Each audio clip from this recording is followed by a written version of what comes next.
There are decisions in life that change the course of an entire family forever. You stand at a crossroads, stay silent and keep the peace that is built on a gigantic lie, or speak the truth and watch everything you love go up in flames. I stood right at this abyss last Saturday. I ruined my own sister's wedding. I turned the happiest day of her life into an absolute nightmare in front of 150 guests. Since then, my family has been split into two camps. One side wishes I would burn in hell. The other side calls me a hero. Listen to the whole story and decide for yourself. Am I the jerk here? To understand how this escalation happened, we have to go back a year.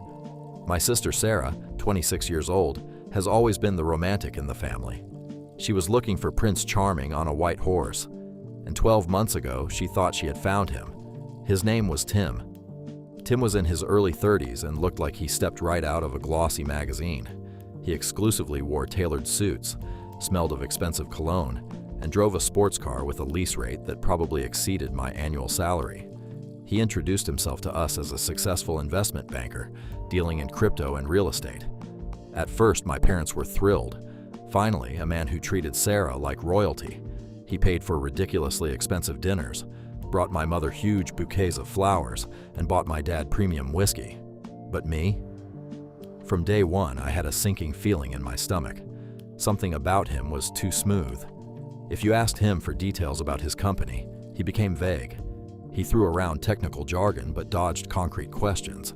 But the worst part was his paranoia about photos.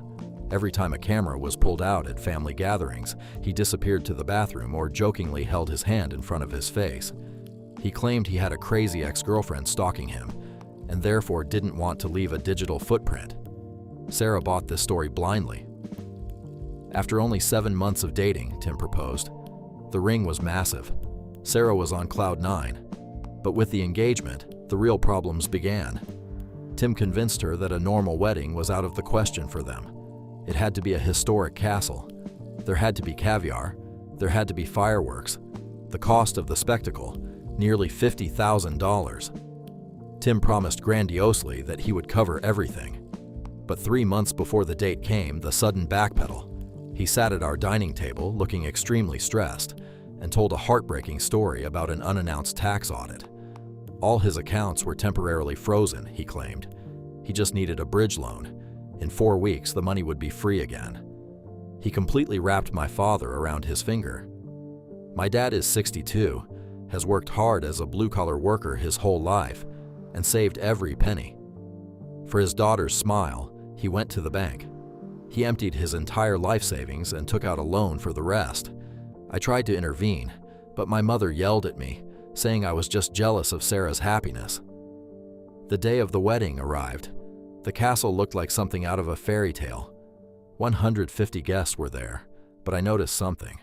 Only 3 people from Tim's side were present. A couple of alleged business partners who constantly hovered around the open buffet and barely spoke to anyone. Tim explained that his parents had died in a tragic accident, and he had no other family. About an hour before the actual ceremony, I felt a headache coming on. I went to the back rooms of the castle to get some water in the men's restroom. And there it was.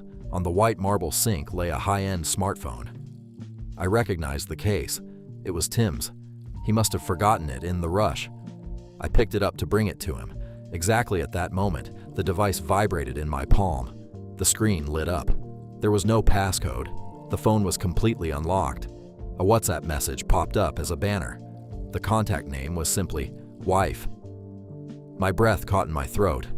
I know you shouldn't snoop through other people's phones, but this was my sister's future. With trembling fingers, I clicked on the chat. What I read literally pulled the ground out from under my feet.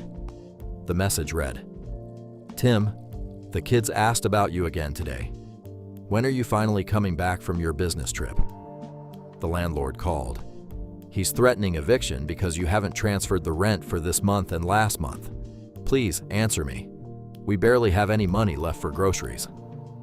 I felt sick, physically sick. I started scrolling through the chat. Pictures of 2 small children, maybe 4 and 6 years old. Voice messages from a completely desperate woman. Tim was no investment banker. He was a fraud. a con artist who had a family sitting in a city 3 hours away, on the verge of homelessness. He had used my sister's identity and driven my father into financial ruin just to put on this completely twisted fairy tale show. He had never intended to pay back the loan. He was about to marry Sarah, probably planning to leave her saddled with the debt. I looked at the clock. I had exactly 8 minutes until the ceremony was supposed to begin. My brain was racing. If I pulled Sarah aside privately now, what would happen? Tim was a master manipulator. He would invent a story. He would grab the phone, claim it was a crazy stalker or a prank by his friends, and Sarah would believe him. She was blind with love.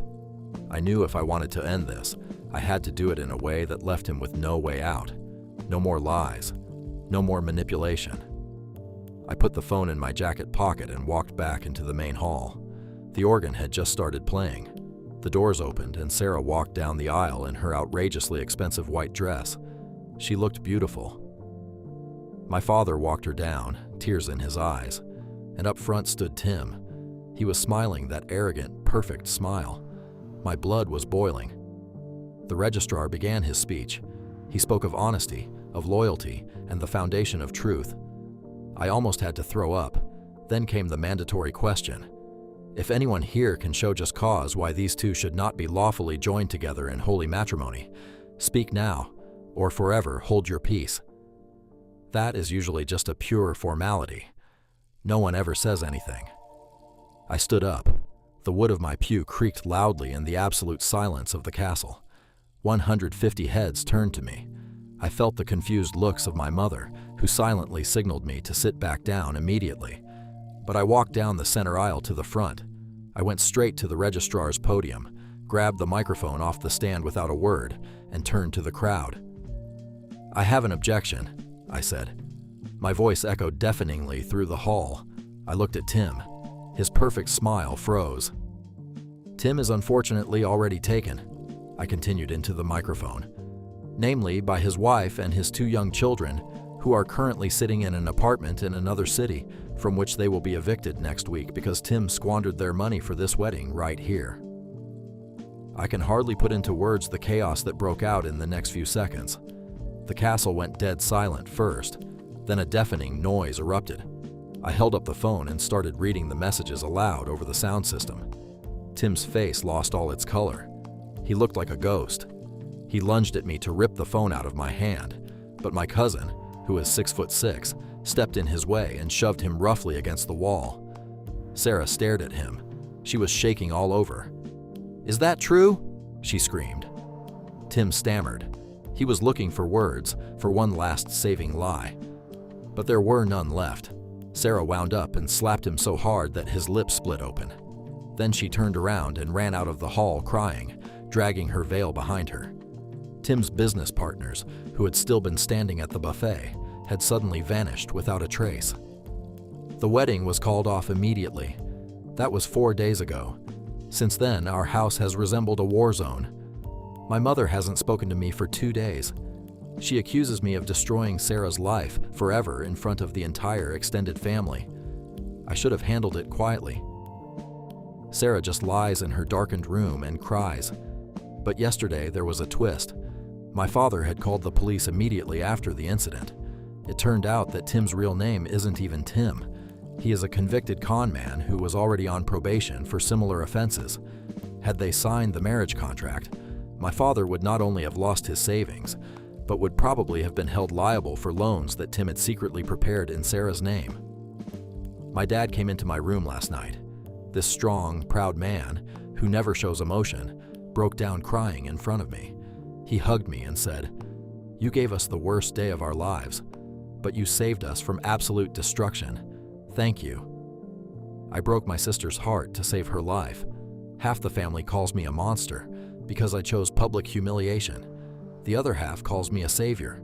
So I'm asking you, the community, did I completely overreact? Should I have told Sarah in a side room, risking that he talks his way out of it? Let me know your honest opinion in the comments.